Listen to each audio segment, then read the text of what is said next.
Esta clase, aquí abarca muchas cosas la enfermedad cerebrovascular, ¿no? O patologías que simulan enfermedad cerebrovascular. Vamos a ir por partes, ¿no? Eh, bueno, esta es una diapositiva de un colega de nosotros, el doctor Carlitos Valle. Mira cómo se forman las placas, ¿no? Porque esto tiene que, en el mecanismo fisiopatológico para la formación eh, del proceso isquémico o infarto cerebral, tiene que ver mucho con esto de las placas de colesterol, triglicéridos, lípidos, etcétera, ¿no?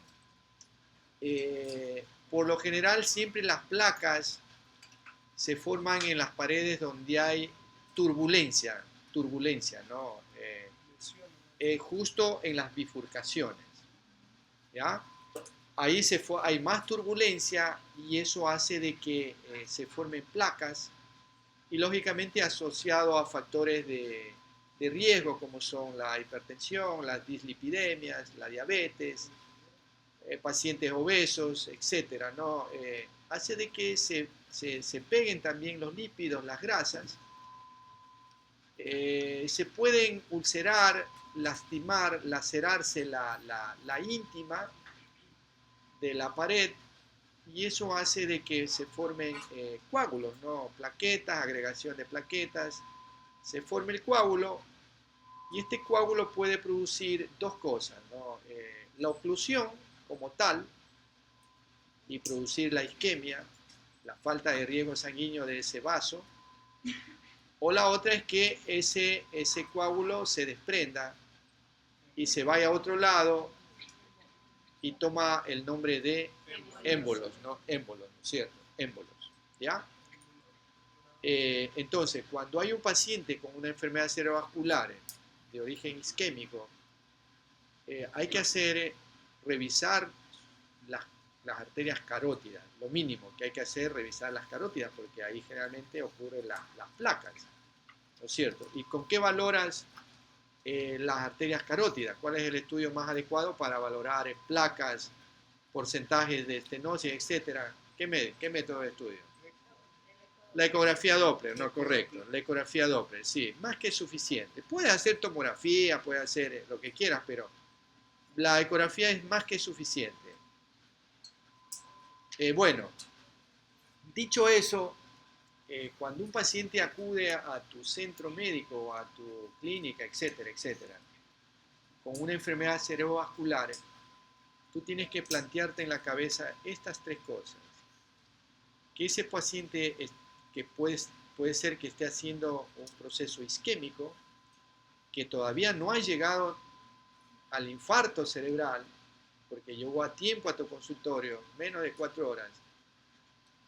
Eh, lo otro es que tenga un proceso hemorrágico, por ahí hay una entidad clínica que se llama el PRES, el síndrome de encefalopatía posterior reversible. Síndrome de encefalopatía posterior reversible, más siglas en inglés. El PRES, el famoso PRES, que son sangrados hipertensivos y que mejoran los pacientes, ¿no? En pocas horas eh, el PRES, ¿no? Ya, entonces, hemorrágico, lo otro es que sea también un problema metabólico.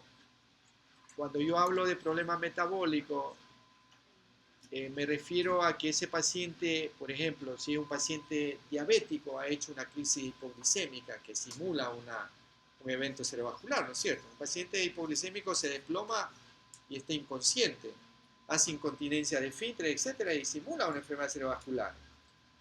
Lo contrario también, las hiperglicemias, ¿no? Incluso las hipoglicemias pueden llegar al infarto cerebral, ¿no? Los problemas, también las encefalopatías por amonio en los diabéticos, perdón, en los cirróticos, ¿no? También pueden simular enfermedad cerebrovascular. Y por último, lesiones ocupativas de tipo tumoral generalmente también pueden producir hemiparesias, hemiplejías, disartrias, etcétera, ¿no? Entonces, mira, una de esas cosas debe tener el paciente. Ahora, aquí hay un concepto que se llama ¿por qué la importancia de saber si ese paciente tiene o no un infarto cerebral? Porque si está haciendo un proceso isquémico, ese paciente tiene chance a hacer una trombolisis de aquel émbolo antes de que se cumplan las 4 horas. ¿Ya? Porque después de las 4 horas que ya se ha formado el infarto, ya no hay nada que hacer, ¿no? Ya está instalado el infarto, el core, ¿no? Que se llama, ¿no? El, el, el éxito es llegar solamente a la penumbra. ¿Qué es la penumbra en el infarto? Es el tejido cerebral en riesgo, ¿no? El tejido cerebral que está en riesgo de infartarse. Esa sería la penumbra. Se lo puede llamar también con otros términos, pero realmente es el tejido cerebral que está en riesgo para infartarse. ¿Ya? Esa es la penumbra. Entonces, lo más adecuado es que estos pacientes lleguen solamente al tratamiento para trombolisis con penumbra. No ya con el core, ¿no? O sea, ya no con el infarto. Ok, hay pacientes que tienen un proceso isquémico y que mejoran en las 24 horas, antes de las 24 horas. ¿Qué significa eso? Que probablemente ese paciente hizo un vasoespasmo arterial sostenido transitorio, ¿no? Por eso se llama proceso isquémico transitorio, que después volvió a revascularizarse ese vaso. Por A o B motivo hizo un vasoespasmo, por X motivo, y hizo un proceso isquémico, pero reversible. Ya, entonces hay una entidad clínica también que se llama los procesos isquémicos con vasoespasmo transitorio, que no llegan ni al infarto ni a la penumbra. ¿Ya? Ahora, ¿cuál es el estudio más adecuado para este tipo de pacientes? Cuando el paciente llega a la parte, al médico, ¿qué tiene que ordenar? ¿Qué tiene que hacer? Lo primerito, ¿qué le va a hacer? ¿Ah? No, laboratorio. Bueno, ya, está bien, pero no, puede, sí, le saca sangre. A ver, primero le va a poner una vía, ¿no? Una vía periférica, eh, mínimo, ¿no? Lógicamente, está bien, laboratorio. Lo básico que va a pedir que, ¿ah? No, lo básico, glicemia, ¿no? De entrada, glicemia, creatinina, para ver si hay un problema renal. Esas cosas básicas, ¿no?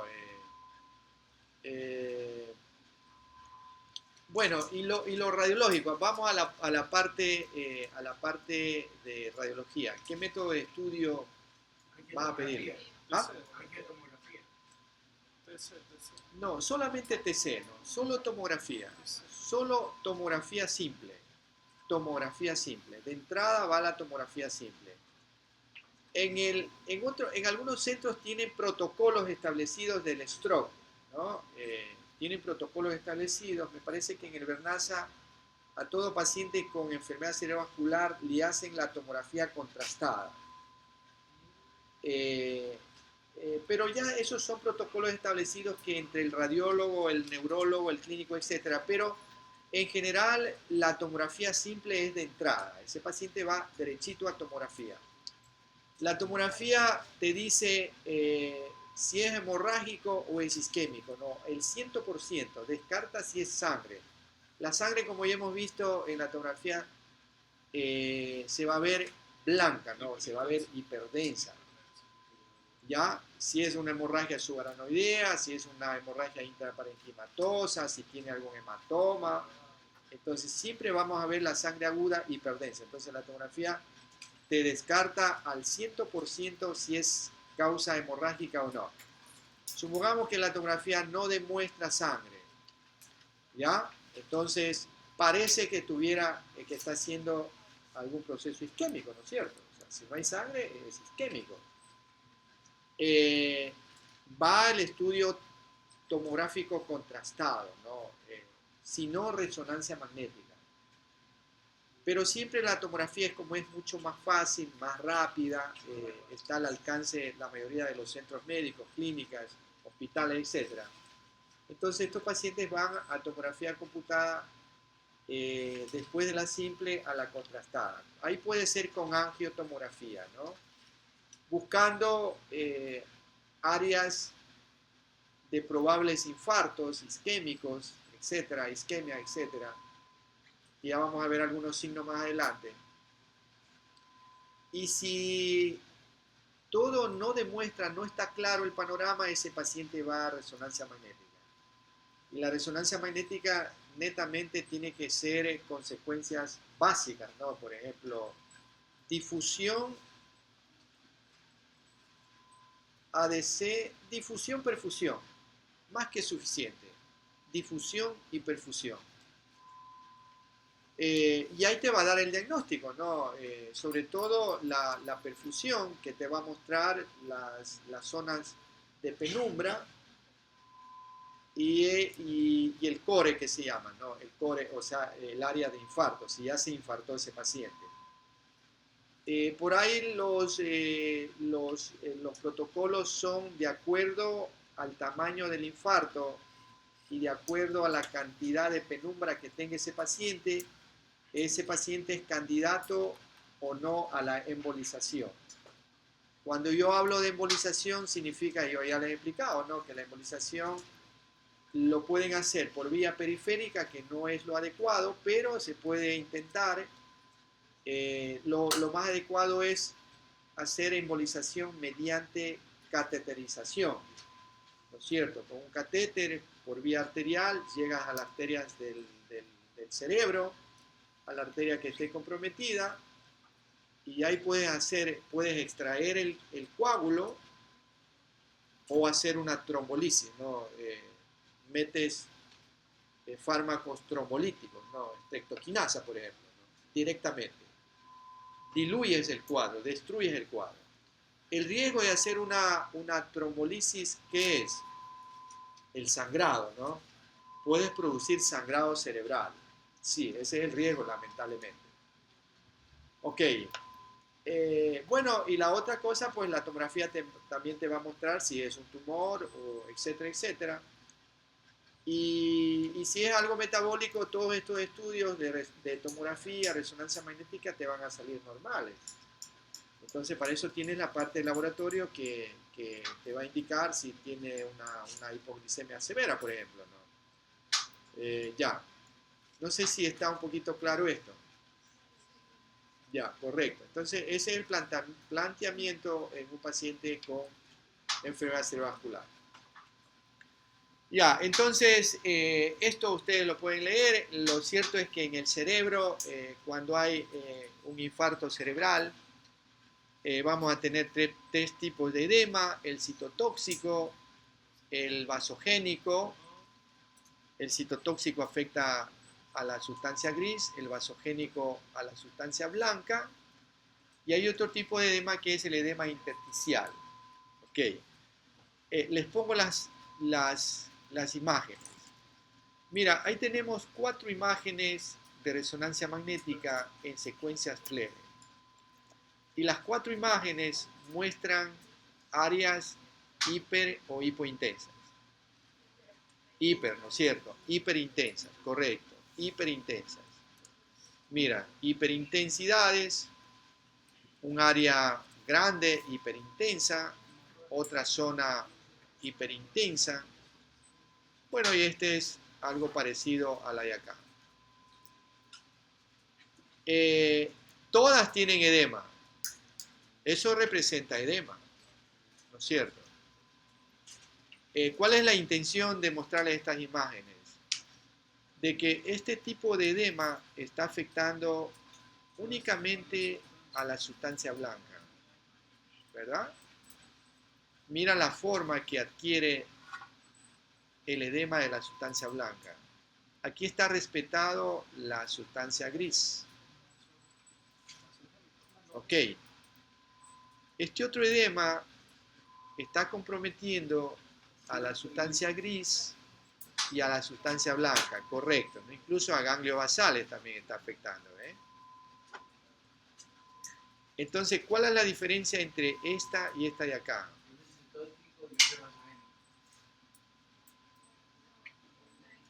Este también es vasogénico. Este de acá es edema vasogénico. ¿Cuál es la diferencia? ¿Cuál es la diferencia morfológica aquí entre las dos? ¿Ah? La forma, ¿no? La forma del edema de acá. Mira, mira cómo está la forma. Tiene forma así como dedo de guante que se llama, ¿no? Espiculado, como ustedes quieran, ¿no? Ya, este de acá no. Este más bien tiene un borde bastante regular, de lado y lado. ¿Ve? Este es un edema de infarto cerebral. Y este edema es de otro origen, no isquémico. Puede ser tumoral, puede ser metastásico, puede ser infeccioso, etcétera, etcétera. Pero no es de infarto cerebral. Quizá está más blanco acá porque yo, no sé, inconscientemente le he hecho un poco más blanca la imagen, ¿no? Probablemente, pero de ahí no le paren mucha bola al color, que está más blanco que acá. No tiene nada que ver. Entonces, cuando ustedes vean un edema con esta forma, recuerden que los líquidos patológicos o los líquidos no en movimiento se ven blancos en la secuencia FLAIR. Porque esto es líquido y esto es líquido también, ¿no? El edema es líquido. Entonces la pregunta es, ¿por qué esto está oscuro y por qué esto está blanco? Porque este líquido está estático, ¿no? Está estático. Este líquido ventricular está en movimiento. Ok. Y este es un edema intersticial, ¿no? El edema intersticial, generalmente cuando hay hidrocefalia, acá está muy hidrocefálica, se acumula el líquido en la sustancia blanca profunda periventricular y adquiere esta clásica característica, ¿no? Alrededor de los ventrículos, como una mariposita, ¿no? Está bien, esas de, mi hija ve esas que vuelan, ¿cómo es que se llama? Como una hada, ¿no? Como una hadita, ¿no? ¿Ah? Sí, tiene 15 años y todavía ve eso, mi hija. Está loca, yo le digo que está loca. Bueno, yo veo el Chavo todavía. ¿Ah? Yo veo el Chavo, sí, te juro que veo el Chavo, me gusta. Le veo 10.000 veces y me hace reír las 10 veces. El Chavo. Ya. Entonces, esto quiero que quede bien claro, ¿no? Bien claro. ¿Hay preguntas? Esto no tiene realmente esto es lo importante, ¿no? Ya después las imágenes, ver eso es lo de menos. Los conceptos ustedes lo aprenden.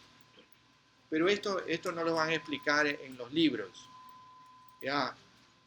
Entonces, edema vasogénico, aquí hay un edema mixto, ¿no? Edema citotóxico y edema también vasogénico. O sea, realmente el edema vasogénico puede presentarse, sí, también en el infarto,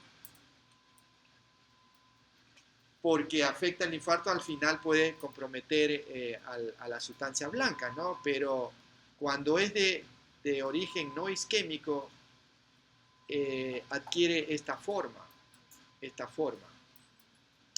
El edema de la sustancia gris solamente ocurre en el infarto. Por ahí de pronto habrá alguna otra causa, pero hasta donde ese es el infarto cerebral, ¿no? Y ese es el edema más precoz, porque la sustancia gris es la que más se afecta rápidamente. A las pocas horas de instalado el cuadro clínico del ictus, ocurre ya cambios en el flujo sanguíneo a nivel de la zona gris, ¿no? De la corteza. ¿Ok? Ya. Bueno, y de ahí los infartos se clasifican de esa forma. El infarto hiperagudo, por hoy día vamos a ver nomás la parte isquémica, ¿no? Después vamos a ver la parte de hemorrágica, ¿no? Entonces, cuando es hiperagudo, menos de 4 horas de evolución, la mayoría de las tomografías, este es otro criterio importante, ¿no? Cuando son hiperagudos, menos de 4 horas de evolución, la mayoría de las tomografías son normales, salvo que tengas un gran infarto, ¿no? Un gran infarto, un taponamiento de la carótida interna o de la arteria cerebral media, que puedes tener por ahí algunas cositas como estas, ¿no? Por ejemplo, algunos signos que te pueden orientar a que está haciendo un infarto cerebral. Por ejemplo, el signo del núcleo lenticular evanescente y el signo de la arteria cerebral media hiperdensa. ¿Ya? Esto es importante, ¿no es cierto? Mira, que son 2 o 3 signos que uno hay que tener presente para ver si ese paciente está haciendo o no un infarto. Por ejemplo, a mí, ahí, ¿no? Mira esta señora, 62 años de edad. Les cuento la historia un poquito, ¿no? Porque es interesante. La señora es una paciente jubilada que vive cerca de una clínica de la ciudad y estuvieron jugando naipe con un grupo de amigas y de pronto se queda hemiparética, ¿no? Sintió que se le cayó un brazo, y se puso un poco afásica, ¿no? Y entonces, asustadas, lo llevaron a la clínica, hicieron la tomografía de entrada, y ese es los cortes más elementales, ¿no? Tomografía simple, de entrada. Demostró que no hay sangre, ¿no? No hay sangre. En esos cortes tomográficos, algo llama la atención ahí. ¿Ah? ¿Qué llama la atención? Eh, los ventrículos están bien, están simétricos, los ganglios basales están bien, los surcos están bien, no hay edema, ¿verdad? Mira, ahí tiene la cisterna silviana, los surcos de acá, los surcos de acá. Línea media, perfecto, está bien, no hay nada. ¿Qué llamaba la atención? En este corte llamaba la atención este punto blanco. Y por aquí va la arteria cerebral media. ¿Ya? Mira la arteria cerebral media al otro lado. Lo único. Entonces, justo estuvo el neurólogo, un neurocirujano, y dijo, háganle un angioTAC. Y esta fue la angioTAC. Mira que había una amputación, una falta de llenado con el medio de contraste de la arteria cerebral media derecha. ¿Eh? Mira la arteria cerebral media izquierda. Y en la reconstrucción 3D, aquí se voltea la imagen, ¿no? Fíjate que aquí está a la izquierda y acá a la derecha, no es que está al revés. O sea, aquí se pone al revés, pero es la misma. Mira cómo queda amputada la arteria. Ok, entonces volvamos atrás. ¿Qué es esto? Es el trombo, correcto. El paciente tenía un trombo en la arteria cerebral media. Por eso se llama el signo de la arteria cerebral media hiperdensa. Siendo simple la tomografía. Entonces, cuando tú ves el signo de la arteria cerebral media hiperdensa y el paciente tiene clínica, tú dices, doctor, está haciendo un infarto esa señora. No, todavía no hay área de infarto. Seguramente si le hubiéramos hecho una resonancia con perfusión, hubiéramos visto la gran zona de penumbra. O sea que el tejido cerebral en riesgo de infartarse. Porque fue violento, ¿no? Esta señora llegó en menos de 20 minutos a la clínica. ¿Ya? Pero ¿qué hubiera pasado si no llegaba a tiempo? Se infartaba todo el cerebro, la mitad del cerebro. Eso es lo que no hay en nuestros centros, ¿no? O hay pocos centros que tienen el equipo de stroke. ¿Ya? Entonces el cirujano, el neurocirujano, le hicieron trombolisis. No le hicieron trombolisis, hicieron trombo, no me acuerdo la palabra exacta, sacaron el coágulo. Se metió con un catéter por vía arterial, llegó a la arteria cerebral media y sacó el coágulo. Tiene un nombre, ya no me acuerdo. Trombolisis el coágulo, pongamos así, ¿no? Trombolisis el coágulo sin medicación, solo extrajo el coágulo.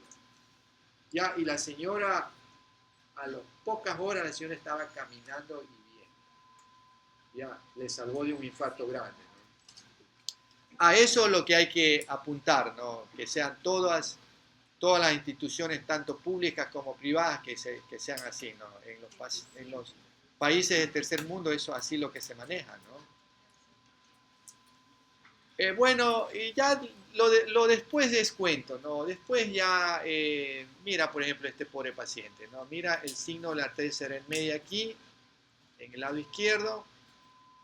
Esto sería el núcleo, el núcleo lenticular evanescente, o sea, un oscurecimiento de los ganglios basales. Y también sería una alteración de la sustancia blanca gris, ¿no? Mira, por ejemplo, ¿dónde está la lesión ahí? En el lado izquierdo, ¿no? Mira, si tú comparas este hemisferio con el de acá, incluso acá hay menos surcos, comienza a verse el cerebro un poquito más oscuro. Mira la oscuridad del núcleo lenticular, por eso se llama el signo del núcleo lenticular evanescente, ese es el famoso signo. Y la alteración sustancia gris blanca, ¿no? Eh, y eso es, ya prácticamente, ya ese paciente ya está casi instalado el infarto cerebral. De todas maneras, habrá que hacerle una resonancia con perfusión para ver otra vez lo mismo, ¿no? La penumbra y el área de infartada, o sea, el core. ¿Ya? Listo. ¿Alguna pregunta? El core Es le el dice infarto. un infarto. El infarto, sí. Y el stroke. El stroke significa el cuadro clínico isquémico. El stroke. Sí. Al mismo tiempo, claro, pueden haber en un paciente, pueden haber las dos cosas, o sea, el área ya infartada y la penumbra, el riesgo todavía de que más se va a infartar ese parénquima. O puede haber solamente penumbra, ¿no? Cuando es muy precoz, cuando el paciente llega muy precoz, así como te enseñé la paciente anterior. La paciente anterior no tenía nada de lenticular, no, ahí no hay nada. Lamentablemente no le puse los cortes, debería haber puesto los cortes, más cortes, no, pero no había nada en esta señora, no tenía nada, no tenía núcleo lenticular, la relación sustancia gris blanca estaba bien, no había edema, solamente el signo de la tercera hiperdensa. ¿Ya? Entonces ella no tiene core, seguramente no hay core, no hay infarto todavía. Seguro que penumbra sí. Ya, ok. Ya cuando es agudo, ya han pasado más de 4 horas, entonces ahí pues ya el infarto es muy marcado, ya no tiene sentido hacer un diagnóstico porque, y así es la mayoría de nuestros pacientes como llegan, ¿no? Mira, ¿qué puede hacer ya con este paciente? Nada. Y hay un infarto, correcto, ya está infartado. Mira, dos imágenes, este paciente con un infarto grande y este otro paciente también con un infarto grande. Ya, agudo, ¿no? Porque hay mucho edema. Entonces ahí nada más que paliativo, eh, evitar que no se vaya infartando más, porque eso ya no recupera, ¿no? Eso ya está infartado. Correcto. Bueno, este es un caso que lo tengo desde mucho tiempo. Este es un paciente joven que llegó con el signo de la arteria cerebral media, hiperdensa. Ya sabíamos que estaba instalándose un infarto. El corte siguiente había ya el signo de la lenticular evanescente, incluso la ínsula, mira, la corteza insular también estaba oscura. Sabíamos que aquí ya se estaba instalando un infarto. Mira el siguiente día, el segundo día, mira, tremendo infarto. No se hizo nada, no. Y así es como terminó este paciente, mira. No, así terminan la mayoría de nuestros pacientes. Lamentablemente, ¿no? La parte pública es muy complicada para que te den ingreso un paciente. ¿Qué te hacen? No te dan cita, no, etcétera, ¿no? Es lamentable la parte todavía pública y también en las clínicas. No solo en algunas clínicas tienen el equipo de stroke, o sea, el equipo de enfermedad cerebrovascular. ¿Ya? Sí, bueno, otro caso muy parecido, muy parecido. Acá está el infarto. Mira ya al siguiente día, infarto cerebral. Ahora, lo que quiero mostrarles es lo siguiente, ¿no? Infarto agudo, dejémoslo como infarto agudo. El hiperagudo es clásico, ¿no? Ese deben aprenderse bien. El agudo subagudo no vamos a hacer diferencial porque se ve casi lo mismo. Lo que sí quiero hacer un diferencial entre el infarto agudo y el crónico. Y con eso paramos la clase. En el infarto agudo, ¿qué nomás va a ver? Ahí están, estas dos imágenes es bastante fácil para que entiendan.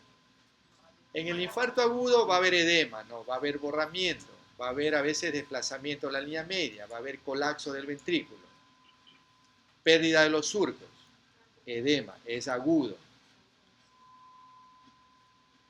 Mira, edema, es agudo.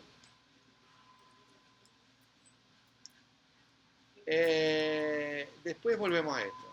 En el crónico, es lo contrario. ¿Sí ves? En el crónico es todo lo contrario. Los surcos se dilatan. Hay pérdida de volumen de las circunvoluciones. Se atrofian. El área infartada es mucho más hipodensa. Y cuando el infarto está cercano a los ventrículos laterales, ese ventrículo se dilata. ¿Por qué se dilata? Porque hay pérdida de volumen del parénquima cerebral. ¿No es cierto? Entonces, lo contrario. Otro infarto crónico, mira. Ve. Mira el ventrículo dilatado. Surcos dilatados. Pérdida de parénquima cerebral. ¿Ya? Ya. Eso es con tomografía. Ahora, volvamos a la resonancia magnética en el infarto.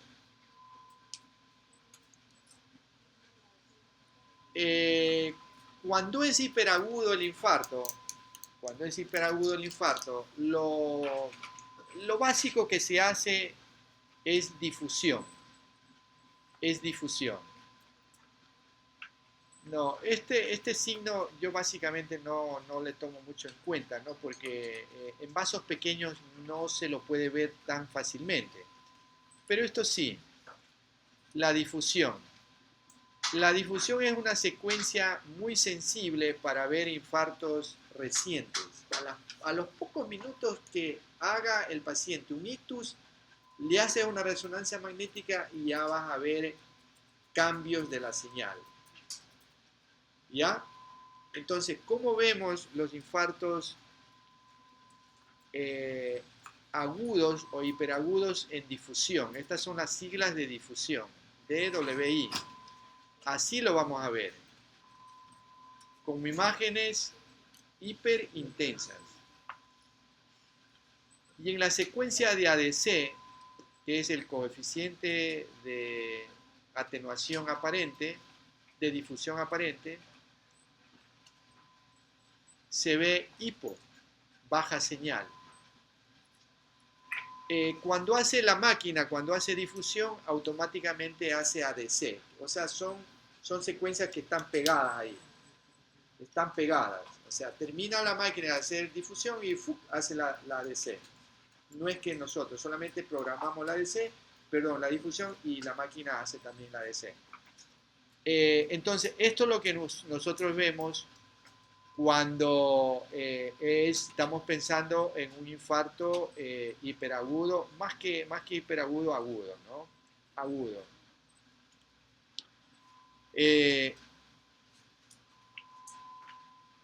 Ya, y en el crónico, en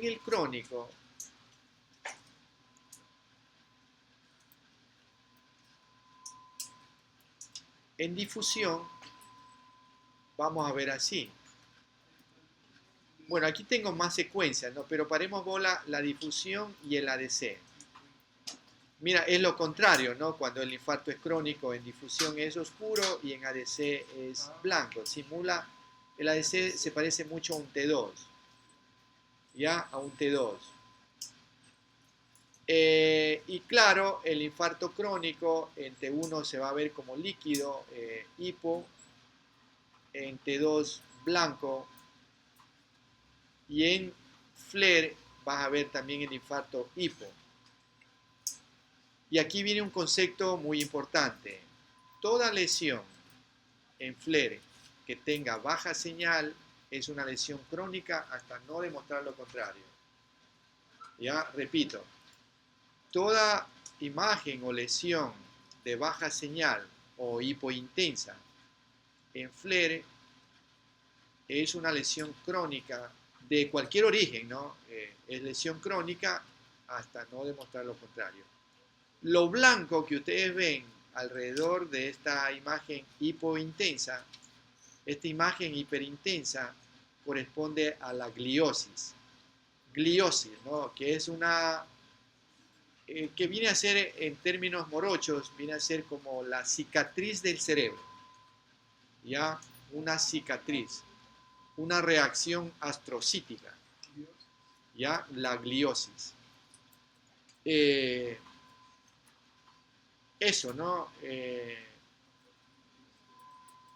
Cuando es agudo, el edema brilla en FLAIR, y eso ya lo dijimos. Mira, por ejemplo, aquí tenemos una lesión hiperintensa en cambio en FLAIR. Esto es agudo, ¿no? No es crónico. ¿Sí te das cuenta? ¿Ya? Entonces este paciente tiene un infarto en estadio agudo, por ahí subagudo, ¿no? Ya, no les quiero más confundir. Bueno, este paciente tenía también un infarto agudo, mira, blanco en difusión y oscuro en ADC. Y la angioresonancia mostró una amputación de la arteria cerebral media derecha. O sea, aquí estaba el trombo, pero ya hubo infarto, ¿no? Entonces aquí ya no tiene sentido hacer trombolisis, ¿no? Otro infarto agudo. Ya, este es lo que se llama el signo o la señal de vacío en el vaso afecto, ausencia de señal de vacío. Normalmente en resonancia magnética, en las secuencias tanto T1, T2 o FLAIR, el flujo sanguíneo, porque es tan rápido, se lo ve así oscuro. No en la angioresonancia, porque aquí usamos una técnica especial para hacer esto. Pero en las secuencias corrientes que hacemos en resonancia magnética, los vasos sanguíneos vemos oscuros. Y esto es lo que se llama señal de vacío. Este es una señal de vacío, es oscuro. ¿Ya? Y mira cómo está al otro lado. Esto sería la arteria carótida interna a nivel del seno cavernoso. Y mira cómo está al otro lado.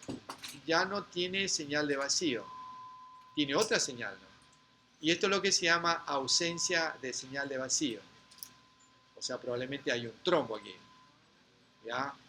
Pero es medio complicado eso. No, eso no. Solamente para que lo sepan el concepto, ¿no? Igual, estos signos en vasos pequeños, como les digo, no es tan fácil verlo.